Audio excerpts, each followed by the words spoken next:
নমস্কার বন্ধুরা, কেমন আছো সবাই? আমার চ্যানেলে আরো একটা ব্লগে তোমাদেরকে স্বাগত জানাই। প্রথমেই ধন্যবাদ জানাই বিশাল দাস, সুলগ্না গোস্বামী দিদি, আবেরি দত্ত, অনুপ চ্যাটার্জি, তোমাদের সবাইকে। অনুপ চ্যাটার্জি, তুমি শ্যামনগর থেকে আমার ভিডিওগুলো দেখছো, আমি তোমার কমেন্ট দেখেছি, তাই জন্য তোমার নাম নিলাম। জগদ্ধাত্রী পুজোর বনেদি বাড়ির ঘোরাঘুরিতে সেকেন্ড পার্টটা আজকেই আমি তোমাদের সামনে নিয়ে এলাম। আমরা চলে গেছিলাম মুক্তারামবাবু স্ট্রিট, অর্থাৎ রাম মন্দির স্টপেজের পাশের গলি, পার্বতী ধাম মৈত্রবাটিতে, 1 নম্বর মুক্তারামবাবু স্ট্রিটে। এইবারই জগদ্ধাত্রী পুজোর ইতিহাসও কিন্তু বেশ চমকপ্রদ, তাই ভাবলাম এটাও তোমাদের সাথে ভাগ করে দিই। আজ থেকে প্রায় 300 বছর আগে বাংলাদেশের রাজশাহী জেলা ছেড়ে ইচ্ছামতী নদীর ধারে বসিরহাটের আধারমণি গ্রামে চলে আসে মৈত্র পরিবার। সেখানেই শুরু হয় এনাদের জগদ্ধাত্রী পুজো। তার প্রায় 5 দশক বাদে মৈত্র পরিবার চলে আসে কলকাতার চোরবাগান অঞ্চলে। মৈত্র পরিবারের প্রবাদ প্রতিম পূর্বপুরুষ পার্বতীচরণ মৈত্রের সাথে সেই সময় ঈশ্বরচন্দ্র বিদ্যাসাগর মহাশয়ের বন্ধুত্ব হয়। এমনকি বিধবা বিবাহ আইন সংস্কারের সময় যে আন্দোলন হয়েছিল তাতেও যোগ দিয়েছিল এই পার্বতীচরণ মৈত্র মহাশয়। পার্বতীচরণ মৈত্র মহাশয়ের একান্ত অনুরোধে এই বাড়ির নামকরণ করে বিদ্যাসাগর স্বয়ং নিজে। বাড়ির নাম রাখে মৈত্রবাটি। পূর্বপুরুষের ধারা বজায় রাখতে চোরবাগানের মৈত্রবাটিতেও শুরু হলো জগদ্ধাত্রী পুজো। সাথে শুরু হলো দুর্গাপুজো, কালী পুজো, অন্নপূর্ণা পুজো, নিত্য নারায়ণ সেবা, এমনকি কার্তিক পুজো। কিন্তু একবার জগদ্ধাত্রী পুজোর দিন পার্বতীচরণ মহাশয়ের তিরোধান ঘটেন। সেবারের মতো তার পরিবার পরিজন এসে পুজো উদ্ধার করে দিয়ে যান। ধীরে ধীরে পার্বতীচরণের পুত্ররাও বিভিন্ন স্থানে বসবাস করতে লাগলো, কিন্তু তার তৃতীয় পুত্র নিত্যগোপাল মৈত্র পিতার পুজোর ধারাকে অব্যাহত রাখলেন। কিন্তু 1917 সালে তারও অকাল মৃত্যু হয়। তখন পুজোর ধারা বজায় রাখা কঠিন হয়ে গেল। জগদ্ধাত্রী পুজোর দিন নিত্যগোপালের জ্যেষ্ঠ পুত্র চারু মৈত্র দেখলেন যে এক সুন্দরী রমণী কাঁদতে কাঁদতে রাস্তা দিয়ে চলে যাচ্ছেন। বাড়ির ছাদ থেকে চারুচন্দ্রের পিসিমা অচলা দেবীও একই দৃশ্য দেখলেন। সেই রাত্রেই মা জগদ্ধাত্রী চারু মৈত্রকে স্বপ্নে দেখা দিয়ে বললেন, আমার পুজো বন্ধ করবি না। পরবর্তী বছর 1918 সাল থেকে পুনরায় আবার পুজো শুরু হলো, আর সেই থেকে এখনো অবধি এই পুজো মহা উৎসবের সাথে পালিত হয়ে আসছে এই মৈত্র পরিবারে। তবে পূর্বে প্রতিমার যা উচ্চতা হতো সেই থেকে দেখতে গেলে এখন কিন্তু প্রতিমা অনেকটাই ছোট হয়ে এসেছে। মা তার 2 সখী জয়া এবং বিজয়া দেবীর সাথে পুজো দেন এই মৈত্র বাড়িতে। মৈত্র বাড়ি থেকে বেরিয়ে একটু সোজা রাস্তা দিয়ে হেঁটে গেলেই ডান দিকে গলির মধ্যে পড়ে চক্রবর্তী বাড়ির জগদ্ধাত্রী পুজো। 19 বছর বয়সে পদার্পণ করলো এনাদের বাড়ির পুজো। রাস্তার উপরে এনাদের বাড়ির ব্যানার দেখেই বাড়ির ভেতরে ঠাকুর দেখতে ঢুকে গেছিলাম। আর ঢুকে গিয়ে আমার সাথে ঘটেছিল এক অবাক করা ঘটনা। সেইটা হলো, এই বাড়ির ছেলে দেবমাল্য বেরিয়ে এসে আমায় বলল যে, দাদা আমি তো তোমার চ্যানেলের একজন সাবস্ক্রাইবার, আমি তোমার সব ভিডিও দেখি, আমার খুব ভাল লাগে। জানো তো বন্ধুরা, এই ছোট্ট জিনিসটাই না আমার প্রাপ্তি। যখন তোমরা আমার ভিডিওকে ভালো বলো কিংবা আমাকে দেখে চিনতে পারো, তখনই আমার সেটা খুব ভাল লাগে। যাই হোক, আমি যখন গেছিলাম মা জগদ্ধাত্রী পুজোয় এনাদের বাড়িতে, তখন দেখলাম নবমীর হোম চলছে। খুব সুন্দর এই মাতৃবিগ্রহ। আর দেবমাল্য, যদি তুমি এই ভিডিওটা দেখে থাকো তাহলে অবশ্যই তোমায় একটা বিশাল বড় থ্যাংক ইউ জানাবো এত ভালো আতিথেয়তা করার জন্য। এখান থেকে বেরিয়ে ঠনঠনিয়া অঞ্চলের দিকে, ঠনঠনিয়া কালী মন্দিরের খুব কাছেই হলো গন্ধেশ্বরী মন্দির অবস্থিত। মা গন্ধেশ্বরীর উদ্দেশ্যে নির্মিত এই মন্দির। বর্তমান ঠিকানা 21C রাজেন্দ্রদেব লেন। পশ্চিমমুখী মন্দির, তার ভেতরে অষ্টধাতুর গন্ধেশ্বরী মা প্রতিষ্ঠিত। বিগ্রহ প্রায় 3 ফুট উঁচু, চতুর্ভুজা দেবী সিংহের ওপর বসে রয়েছেন। ত্রিশূল দিয়ে তিনি গন্ধাসুরকে বধ করছেন। নিত্য পুজো ছাড়াও বৈশাখ মাসের বুদ্ধ পূর্ণিমায় গন্ধেশ্বরী মায়ের বিশেষ পুজো অনুষ্ঠিত হয়। ওই দিন গন্ধবণিক সমাজের সমস্ত মানুষ মন্দিরে উপস্থিত হন এবং মায়ের কাছে তাদের প্রার্থনা এবং পুজো নিবেদন করেন। গন্ধেশ্বরী মা মূলত গন্ধব্রণিক সম্প্রদায়ের দেবী, তাই জন্য গন্ধব্রণিক সম্প্রদায়দের দ্বারাই এই মন্দির পরিচালনা করা হয়। আর মন্দিরের সামনেই রয়েছে সুবিস্তৃত নাট মন্দির। এইখানেই জগদ্ধাত্রী পুজো, অষ্টমী পুজোর প্রসাদ নিবেদন করা হয়। এই ছবিও তোমাদের সাথে ভাগ করে নিলাম।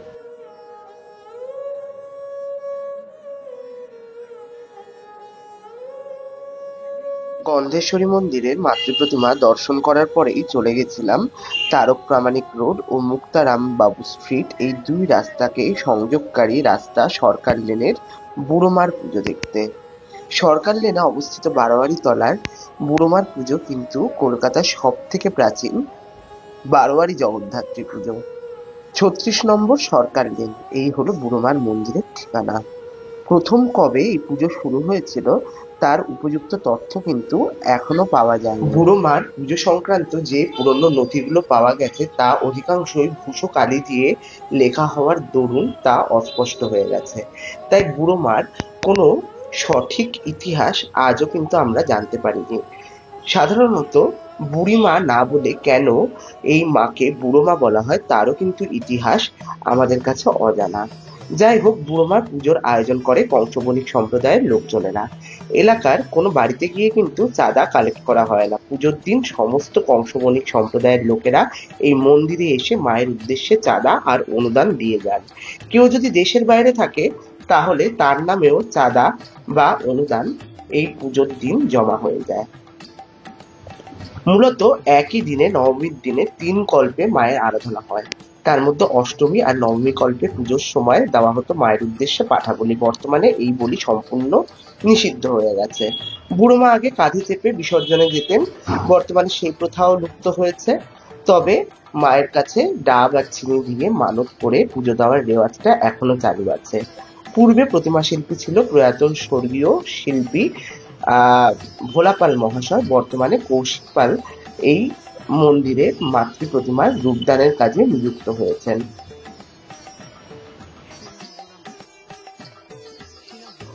কাশারিপাড়ার বুড়োমার দর্শন সেরে তারপরে আমরা পৌঁছে গেছিলাম তারক প্রামাণিক রোডে। ৩৭-এর তারক প্রামাণিক রোড, এই হলো আমাদের পরবর্তী গন্তব্য, প্রামাণিক কালীবাড়ি। এই প্রামাণিক কালীবাড়ির কালী পুজোর ইতিহাস অলরেডি আমার বনেদি বাড়ির কালী পুজোর যে পরিক্রমার উপর করা ব্লগ তার মধ্যে রয়েছে। এই বাড়ির কালী পুজো যত না পুরনো তার থেকেও বেশি পুরনো হলো এই বাড়ির জগদ্ধাত্রী পুজো।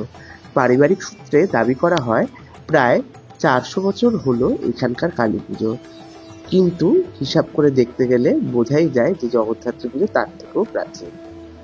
এমনটাই অন্তত এই বাড়ির লোকেরা দাবি করেন।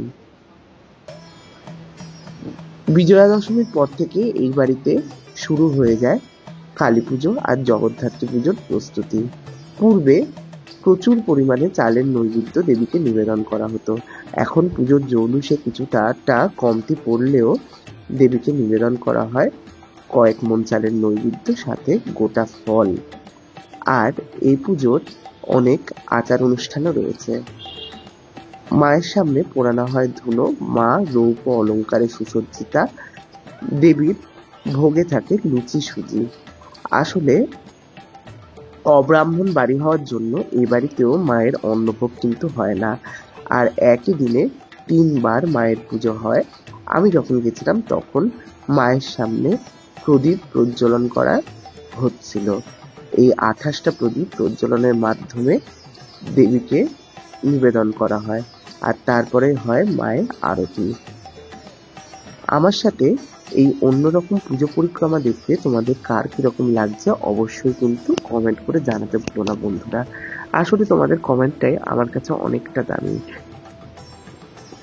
আর এই দেখুন বন্ধুরা, কি সুন্দর ২৮ প্রদীপটাকে প্রজ্বলিত করে দেওয়া হয়েছে মায়ের আরতি করার জন্য।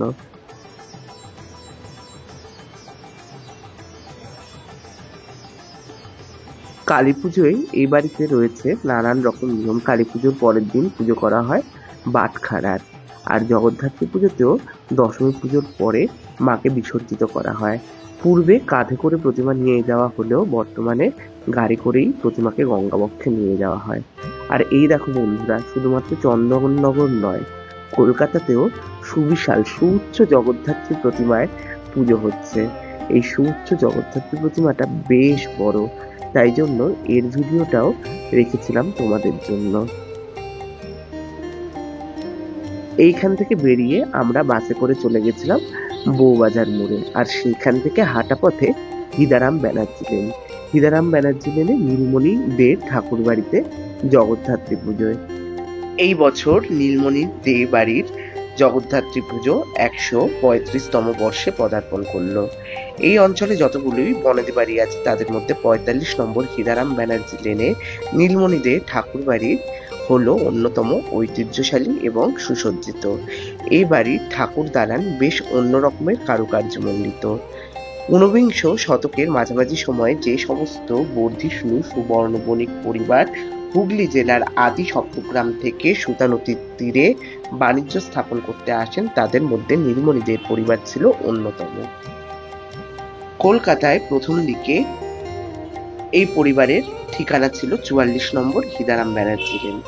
তার পরবর্তীকালে 1896 সালে নীলমণি দে তার স্বর্গীয় মায়ের স্বপ্নাদেশ পান এবং তার আদেশ অনুসারে প্রথমে তিনি শ্রী শ্রী লক্ষ্মী নারায়ণ এবং শ্রী শ্রী জগন্নাথ দেবের জন্য মন্দির স্থাপন করে এই 45 নম্বর হিদারাম ব্যানার্জি লেনে।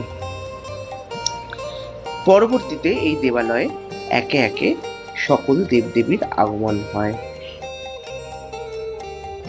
এ বাড়িতে স্নানযাত্রা, রথ, ঝুলন, মঙ্গলচণ্ডী পুজো, তার সাথে বিপত্তারিণী ব্রত, এইগুলো তো মহা সমারোহে পালন করা হয়ই। তাছাড়াও এই বাড়ির অন্যতম আকর্ষণ হলো এনাদের প্রতিষ্ঠিত অষ্টধাতুর মা দুর্গার মূর্তি। শারদীয়া দুর্গা পুজোর সময় এই অষ্টধাতুর মা দুর্গার বিগ্রহেই অনুষ্ঠিত হয় শারদীয়া দুর্গা পুজো। সবশেষে বলি এই বাড়ির জগদ্ধাত্রী পুজোর কথা। যে সমস্ত প্রতিষ্ঠিত বিগ্রহের উপস্থিতির কারণে নীলমণি দের ঠাকুর বাড়ির দালানটি আর 5টা বনেদি বাড়ির থেকে অন্যরকম দেখতে লাগে, ঠিক সেই একই কারণে এই বাড়িতে যখন শ্বেত শুভ্র সাজের ডাকের সাজের জগদ্ধাত্রী ঠাকুরানী ঠাকুর দালান আলো করে অধিষ্ঠিতা হন, তখন মনে হয় বাড়িতে নতুন কোনো অতিথি এসেছে। এই বাড়ির জগদ্ধাত্রী পুজো অন্যান্য বাড়ির মতোই একই দিনে 3 কল্পে 3 বার মায়ের পুজো হয়। আর যখন অষ্টমী কল্পের পুজো হয় মা জগদ্ধাত্রী, তখন বাড়ির মায়েরা দেবীর উদ্দেশ্যে ধুনো পোড়ান এবং মায়ের উদ্দেশ্যে প্রজ্বলিত করেন প্রদীপ। তবে বৈষ্ণব পরিবারের রীতি অনুযায়ী এইখানে মাকে সম্পূর্ণ নিরামিষ ভোগ দেওয়া হয়। আর এই বাড়ির প্রতিমা কিন্তু প্রত্যেক বছর ডাকের সাজেরই হয়।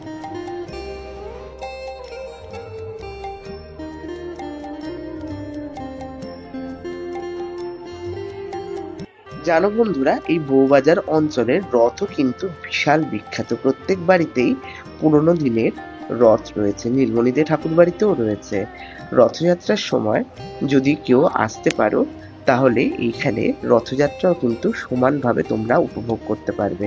আমি রথযাত্রায় আসতে পারি না, কারণ আমার নিজের বাড়িতেই জগন্নাথ দেবের রথযাত্রা হয়। যত সামান্য আয়োজনেই আমি করি, কিন্তু রথযাত্রার অনুষ্ঠানটা আমি করি, তাই জন্য আমার পক্ষে তো আসা সম্ভব নয়। কিন্তু যদি তোমরা কেউ আসো তাহলে অবশ্যই এইখানে এই বাড়ির জগন্নাথ দেবকেও ওই দিনকে দেখতে পারবে। আর এই বাড়িতে রথযাত্রার যে মাঝের 7 দিন থাকে, সেই 7 দিনে জগন্নাথ দেবকে বিভিন্ন রকম বেশে সাজানো হয়। সেই বেশও যথেষ্ট আকর্ষণীয়। আর বাড়ির লোকেরা দেবতার উদ্দেশ্যে নিবেদন করে গানের অঞ্জলি। এই বাড়িতে মন্দির প্রতিষ্ঠার দিন আয়োজন করা হয় ভক্তিমূলক গীতির, সেই অনুষ্ঠানও যথেষ্ট আকর্ষণীয়। কেমন লাগছে আজকের এই পুজো পরিক্রমা অবশ্যই কিন্তু কমেন্ট করে জানাতে ভুলো না বন্ধুরা। আর এইখান থেকে বেরিয়ে হাঁটা পথেই চলে গেছিলাম লেবুতলার ঠিক পাশে জগদ্ধাত্রী মন্দিরে, সার্পেন্টাইন লেনের জগদ্ধাত্রী মন্দির। আর এখানে প্রতিষ্ঠিত শ্রী শ্রী মা জগদ্ধাত্রী ঠাকুরানীর অষ্টধাতুর শ্রী বিগ্রহ। 1888 খ্রিস্টাব্দের পূর্ণিমা তিথিতে এই মন্দির প্রতিষ্ঠা করা হয়। মন্দির প্রতিষ্ঠা করেন কেদারনাথ রায়। এই দেবায়তনের বাইরের ফলকের ওপরেই লেখা আছে সে কথা। মন্দির প্রত্যহ সকালবেলা 7টা থেকে 10টা পর্যন্ত আর বিকালবেলা 5টা থেকে 7টা অবধি দর্শনার্থীদের জন্য খোলা হয়। মন্দির সম্প্রতি রেনোভেশন করা হয়েছে, তাই জন্য মন্দিরে সর্বত্র গেলেই সেই ছাপ চোখে পড়ে। মন্দিরটি দালান রীতিতে নির্মিত, পঙ্খের কাজ আজও কিন্তু খুব সুস্পষ্ট। আর এই মন্দিরের জগদ্ধাত্রী মূর্তি কিন্তু অপরূপা। আমি পুজোর দিন গেছিলাম বলে মা ফুলমালায় অর্ধেক চাপা পড়ে গেছে, তাই সুন্দরভাবে তোমাদের দেখাতে পারলাম না। প্রকাণ্ড বড় ঘটকমুখী সিংহের ওপর পদ্মাসনে মা জগদ্ধাত্রী বসে রয়েছে। আর সম্প্রতি দেখলাম মন্দিরের পুরো দেওয়ালটাও মার্বেলে রেনোভেট করে দিয়েছে, টাইলস লাগিয়ে দিয়েছে। পুরনো বাড়ির দেওয়াল তো নোনা লেগে গেলে সেই দেওয়াল ঠিক রাখতে গেলে এই একমাত্রই পথ জানা আছে। তবে এই মন্দিরে একটা জিনিস আমার খারাপ লেগেছে, কি বলুন তো বন্ধুরা, এই যে মায়ের ঘাড়ের ওপর উঠে পুরোহিত ঠাকুর সেলফি নিচ্ছে, সেলফি যদি নিতেও বা হয় একটু দূর থেকে নেওয়া ভালো। এরকম পারলে মায়ের শ্রী বিগ্রহের সাথে গলা জড়াজড়ি করে সেলফি তোলা আমার মোটেও ভালো লাগে না। তারাপীঠেও এরকম ছবি আমি প্রায়ই ফেসবুকে ঘুরতে দেখি, কিন্তু এই জিনিসটা আমার পার্সোনালি পছন্দ নয়। যাকগে সে কথা।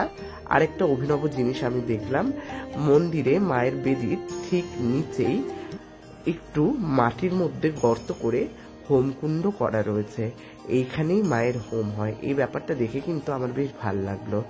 আর এই মন্দিরে মায়ের কিন্তু নিত্য অন্নভোগ হয়। জগদ্ধাত্রী পুজোর জন্য মায়ের জন্য পরিবেশিত হয়েছিল নানান রকম ব্যঞ্জনের সাথে অন্নভোগ। যদি তোমরা এমনি দিনে যাও আর কি, মানে যে কোনো নর্মাল দিনে অকেশন ছাড়া, তাহলে খুব ভালোভাবে এইখানে মায়ের দর্শন করতে পারবে। আসলে আমি বিশেষ উৎসবের দিন গেছিলাম, তাই জন্য মন্দির যেরকম সাজানো ছিল মাকেও ফুলমালা পরিয়ে পুরো ঢেকে দেওয়া হয়েছিল, তাই মায়ের মূল বিগ্রহ খুব ভালোভাবে কিন্তু তোমাদেরকে দেখাতে পারলাম না। যাকগে, এই মন্দির তোমাদের কেমন লাগলো সেটাও কিন্তু অবশ্যই কমেন্ট করে জানাতে ভুলো না বন্ধুরা। আমাদের পরবর্তী গন্তব্য হলো তালতলায় আমার বন্ধু অনিরুদ্ধ মিত্রের বাড়ির জগদ্ধাত্রী পুজো। সেই রাস্তায় যাচ্ছিলাম, কিন্তু হঠাৎ চোখ পড়ে গেল এই চণ্ডী, মনসা আর শীতলা ঠাকুরানীর মন্দিরে। অনেক প্রাচীন মূর্তি দেখে বোঝা যাচ্ছিল, তাই সে দৃশ্য তোমাদের সাথে ভাগ করে নিলাম। আর এই দেখো বন্ধুরা, একটু বাড়াবাড়িতে চলছে কুমারী পুজো। সেই কুমারী মায়ের পুজোর ছবিও তোমাদের সাথে একটু ভাগ করলাম।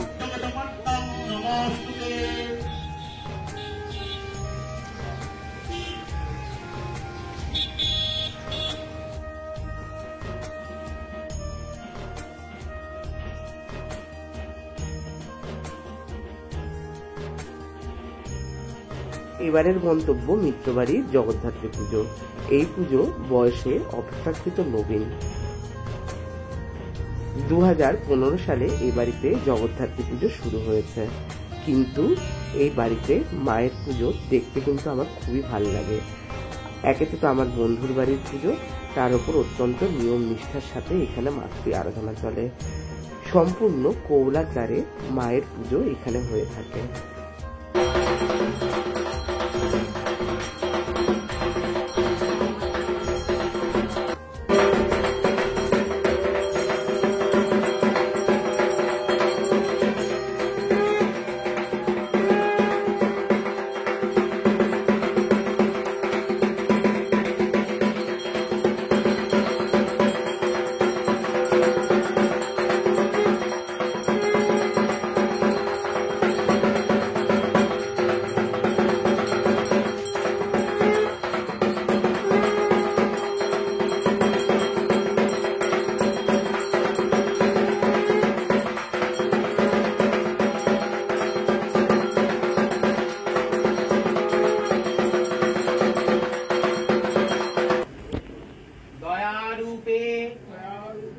দয়াদৃষ্টে দয়ার্দ্রে দুঃখমোচনী জয় ষড্বাপদ তারিকে দুর্গে জগদ্ধাত্রী নমস্তুতে প্রণতানাং প্রসীদ তং দেবী বিশ্বার্থী হারিণী ত্রৈলোক্য বাসিনাম ইদ্যে লোকানাম বরদা ভব চন্দনেন সমালব্ধে কুঙ্কুমেন বিলেপিতে বিল্লপত্র কৃতাবাসে দুর্গেত্বং শরণঙ্গত দুম এষা তোমরা সবাই দর্শন করছো অনিরুদ্ধ মিত্রের বাড়ির জগদ্ধাত্রী পুজো। যেহেতু আমার বন্ধুটি কৌল, তাই জন্য সে তার গুরু পরম্পরা অনুযায়ী মাকে পঞ্চম আকারে সেবা করে। এক্ষেত্রে আমার একখানা জিনিস তোমাদের সবার সাথে ভাগ করে নিতে ইচ্ছা হলো। সেইটা হলো, আমাদের হিন্দু ধর্মের মধ্যে প্রচুর ভাগ রয়েছে। কেউ আমরা শৈব, কেউ আমরা বৈষ্ণব, কেউ আবার আমরা শাক্ত। যে যার গুরু পরম্পরা অনুযায়ী বাড়িতে নিজেদের পুজো আচার অনুষ্ঠান ইত্যাদি করে থাকি। কিন্তু বর্তমানে আমরা দেখছি, মানে আমি দেখছি বিশেষভাবে, এই শাক্ত বৈষ্ণব এনাদের নিজেদের মধ্যে প্রচুর ভেদাভেদ, একে অপরের পেছনে লাগ দিয়ে ব্যস্ত থাকে। এই যেমন ধরুন না বন্ধুরা, এখনকার কথাই বলছি, শান্তিপুরে হয় রাস, যেটা কিনা বৈষ্ণব রাস মূলত, আর নবদ্বীপে হয় শাক্ত রাস। শাক্ত রাস অপেক্ষাকৃত বয়সে নবীন, রাজা কৃষ্ণচন্দ্রের সময় থেকে নবদ্বীপে শাক্ত রাস হয়ে আসছে। যাজ্ঞে, কিন্তু শান্তিপুরের বৈষ্ণবরা নবদ্বীপের শাক্ত রাসকে ভালো চোখে দেখেন না, আবার নবদ্বীপবাসীরা শান্তিপুরের বৈষ্ণব রাসকে ভালো চোখে দেখেন না। কালী আর কৃষ্ণের মধ্যেও করছে নানান রকম ভেদাভেদ। কেউ বলছে কৃষ্ণই সব, বাদ বাকি দেবদেবী তাদের দাসী, আবার কালী সাধকরা এর উল্টো কথা বলছে। এই জিনিসটা করে করে আমরা কিন্তু নিজেদের ধর্মের ভিতটা নিজেরাই খোকলা করে দিচ্ছি। এইটা করা কখনো উচিত নয়। আমি তো মনে করি শ্রী রাধা যেরকম প্রেমময়ী ভাবময়ী, তিনি যেরকম করুণা পাথার, ঠিক সেরকম মা কালীও কৈবল্যদায়িনী। তারা কেউ কিন্তু কারোর অধীনস্থ কেনা গোলাম নয়। যে যার নিজের ক্ষমতা অনুযায়ী নিজের গুণাবলী দিয়ে ভক্তকে রক্ষা করে। এই ভাবটাই আমাদের সকলের মনে থাকা দরকার। আমরাই বেকার বেকার বৈষ্ণব শাক্ত এইসব ভেদাভেদ করে মরছি। কেউ যদি বাড়িতে পুজো আচ্ছা করতেও যায়, সে তার গুরু পরম্পরা অনুযায়ী, তার যেভাবে দীক্ষা হয়েছে, যেভাবে তার গুরু বাড়িতে হয়, সেই উপদেশ ফলো করে বাড়িতে নিজের বাড়িতে পুজো করবে। এতে তো অন্যায়ের কোনো কিছু দেখি না আমি। আর তার থেকেও একখানা বড় কথা আমরা বলি, কয়েক বছর আগেও শ্রী শ্রী ঠাকুর রামকৃষ্ণ পরমহংসদেব আবির্ভূত হওয়ার আগেও আমাদের মধ্যে এত গোঁড়ামি চলে এসেছিল। কিন্তু যখন শ্রী শ্রী ঠাকুর রামকৃষ্ণদেব আবির্ভূত হন, তিনি তার ভাবধারা, তার জীবনাদর্শ দিয়ে আমাদের কাছে খুলে দিয়ে গেছিলেন যত মত তত পথের কথাটা। তিনি নিজেও বিভিন্ন সময় বিভিন্ন ভাবধারায় ঈশ্বর সাধনা করেছেন। তাই আমার মনে হয় তার ভক্ত হিসাবে আমার মধ্যে সেই গুণটা রয়েছে যে আমি যেরকম কালীকে মানতে পারি, সেরকম আমি কৃষ্ণকেও মানতে পারি। তাই জন্য আমার কিন্তু এই দুজনের মধ্যে ভেদাভেদ করতে মোটেও ইচ্ছা করে না। এক ব্রহ্ম দ্বিধা ভেবে মন আমার হয়েছে পাজি, এইটাই কিন্তু বর্তমান সমাজের পরিস্থিতি। তাই বন্ধুরা, তোমাদের সবাইকেই বলবো, কেউ কাউকে ছোট না করে সেই সময়টুকু যদি তোমরা নিজেদের দেব সেবা কিংবা নিজেদের উৎকর্ষতা বৃদ্ধির কাজে লাগাও, তাহলে তোমাদেরই মঙ্গল হবে। ছোট মুখে অনেক কটা বড় বড় কথা তোমাদেরকে আজ বলে দিলাম। তাই বন্ধুরা, পারলে আমার দোষ ত্রুটি সবকিছু মার্জনা করো, আর আমি অন্যায় কোনো কিছু বললে সেটাকেও কিন্তু সংশোধন করে দিও। সবাই ভালো থেকো, সবাই আমার পাশে থেকো। আজ এইখানেই শেষ করলাম।